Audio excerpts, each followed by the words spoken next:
親愛嘅天父，我哋以詩篇第119篇嘅經文嚟到你嘅面前默想祈禱，求聖靈開啟我哋心靈裏邊嘅眼睛，使我哋能夠明白並且能夠遵行當中嘅道理。詩篇第119篇係並冇列明標題及作者，呢一首嘅詩篇係全本聖經當中最長嘅一章，係讚美神賜下咗律法，就係 Torah， 即係聖約教導裏邊我哋譯為妥拉嘅，作為生活嘅完美指南。作詩嘅人係自己要以身作則咁喺神嘅面前喺道中去生活，為咗帶領別人與道係產生咗密切嘅關係。詩裏邊所講嘅道係重複咁運用咗8個希伯來嘅原文嘅詞彙，去反覆交替咁去使用，就係律法、法度、訓詞、誡命、典章、話、應許同埋律例。呢啲嘅名詞所代表嘅道，唔單止係指到摩西嘅律法，亦都包含整本聖經裏邊嘅真理。新約嘅約翰福音1章一開始就講明咗呢個道理，就講明咗呢個道乃係基督，並且我哋可以進一步去思考約翰福音1章3節，萬物是藉着他做的，凡被造的沒有一樣不是藉着他做的。因此呢度嘅道係包括咗自然界所有被造嘅一切，亦都包括咗自然嘅律同埋生命嘅律。所以喜愛神嘅律法，除咗係狹義咁指導係要讀聖經跟隨聖經嘅教導之外，廣義嚟講亦都可以包括咗照大自然嘅規律去生活，例如日出而作，日入而息，同埋倫理道德上面嘅規律，例如你要人怎樣待你，你也要怎樣待人。例如人應該係要彼此相愛嘅，因為萬物都係藉着他做的，呢一切嘅規律全部都係藉住主耶穌基督而造成嘅。使徒行傳7章28節，我們生活、動作、存留都在乎他。為此聖靈藉着詩人喺呢篇詩篇裏邊寫出咗呢個道，要遵行呢個道，就係要喺生活當中去彰顯，為到使到我哋屬神嘅人以此為依據，追求活喺道中，喺基督裏邊去生活。本篇係一篇嘅字母詩，亦都係詩篇當中最長嘅一篇，總共有176節。全篇嘅詩篇係每8節作為一個分段，總共係22個分段。每一分段當中嘅8節經文，原文都係以一個相同嘅字母作為起首嘅，成為咗一組嘅詩句。22個分段就係按照22個字母嘅排列，寫作嘅技巧係非常之高超。以下我哋按22組，每一組逐一去思考，揾出其中嘅重點詩句，去睇呢一篇詩篇嘅整幅圖畫大概係點樣。第一個字母係 Aleph，1至8節，意思係專一嘅心，一心一意嘅遵行神嘅律法嘅福氣係最重要嘅。詩篇119篇2節，遵守他的法度，一心尋求他的，這人有福了。第二個字母係 Bet，第9至16節，意思係神嘅話係藏喺心中珍藏嘅珍寶，青年人係可以以呢啲嘅珍寶神嘅說話去潔淨行為嘅。詩篇119篇11節，我將你的話藏在心裏，免得我得罪你。第三個字母係 Gimel， 係17至24節，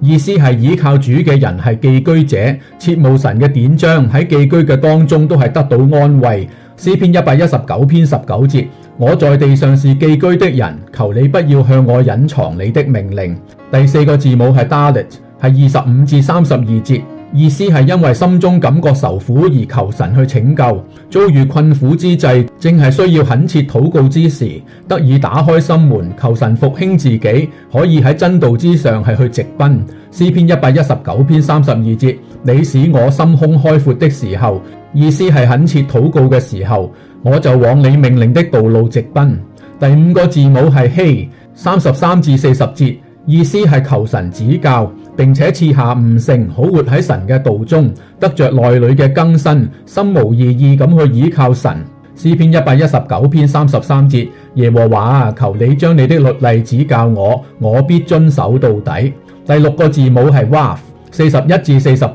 節，意思係因愛神嘅命令而求神嘅慈愛臨到自己，穩步向前，可以自由咁去行動，並且係向別人去講論。詩篇119篇42節，我就有話回答那羞辱我的，因我倚靠你的話。第七個字母係 Zion，49至56節，意思係因靠神嘅話喺患難中得到安慰，並且能夠堅定守住咗神嘅說話。詩篇119篇50節，你的話將我救活了，這是我在患難中的安慰。第八個字母係 Het， 57至64節，意思係一心一意靠神嘅慈愛同埋恩惠，遵行佢嘅言語，有能力活出井井有條嘅生活。詩篇119篇59節，我思想自己所行的道路，我的腳步就轉向你的法度。第9個字母係 tet， 係65至72節，意思係因受咗管教而學習到順從神嘅訓詞，成為主嘅門徒，學咗難學嘅功課，受教於主嘅門下。詩篇119篇71節，我受苦是與我有益，為要使我學習你的律例。第10個字母係 yod，73至80節，意思係神以公義嘅判語使到我受苦，但係苦難卻係成為咗見證，使到別人因為我而將榮耀歸俾神。詩篇119篇74節，敬畏你的人看見我就歡喜，因我仰望你的話。第11個字母係 kaf，係81至88節，意思係喺受逼迫中係學想神嘅應許，達到咗忍耐嘅極限，甚至係到毀滅嘅邊緣嘅程度。詩篇119篇82節，我因渴望你的話眼睛失明，係因為過度嘅哭泣，所以眼睛失明，說你何時安慰我呢？第12個字母係 lamed， 係89至96節，意思係神嘅話語同埋誠實係傳到萬代永無窮盡嘅，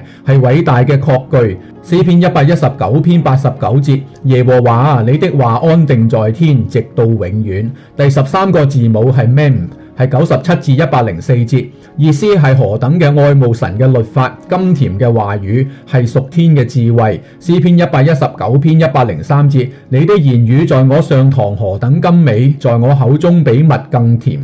第14個字母係 nun，105至到112節，意思係神嘅話係成為咗黑暗中嘅亮光，神嘅話係切合實況嘅，非常之實際，係不能偏離嘅道路。詩篇119篇105節，你的話是我腳前的燈，是我路上的光。第15個字母係 samek， 係113至120節，意思係神嘅話係使到我心中不至於失望，係我生命嘅支撐，我係要專一不妥協，絕不離棄。詩篇119篇113節，心懷二意的人為我所恨，但你的律法為我所愛。第16個字母係 ayin， 係121至128節，意思係應付危難時候嘅方案，就係不敬虔嘅人廢棄咗神嘅律法，詩人係求神去降罰。詩篇119篇128節，你的一切訓詞在萬事上我都以為正直，我恨惡一切虛假的行徑。第17個字母係 pay，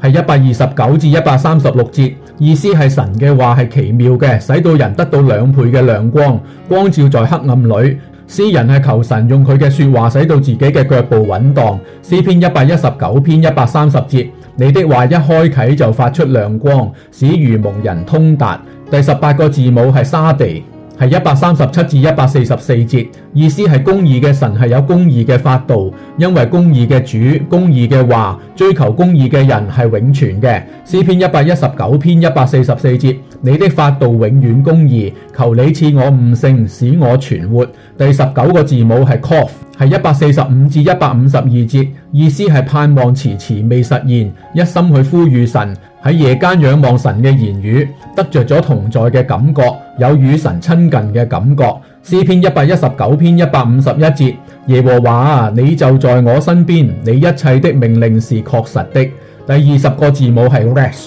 係153至160節，意思係求神以佢嘅慈愛搭救。有3件可靠嘅事情：第一，主係可靠嘅；第二，主不改變嘅話係可靠嘅；第三，不忘記主話語嘅人係可靠嘅。佢哋因此而得着寶貴嘅生命。詩篇119篇159節，你看我何等喜愛你的訓詞，耶和華啊，求你按你的慈愛將我救活。第21個字母係 sin 或者 shin， 有2個發音，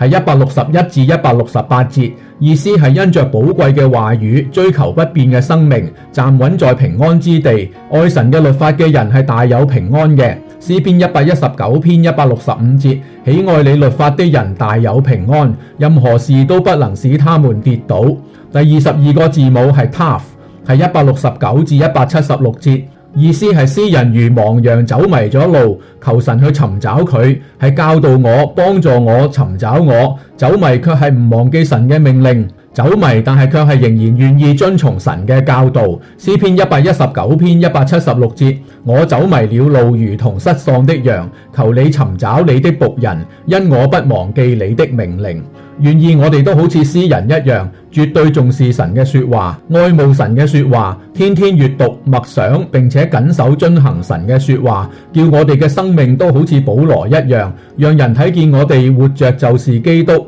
能夠彰顯主耶穌基督嘅榮美。默想祈禱，奉我哋嘅救主耶穌基督得勝嘅名字而求，阿門。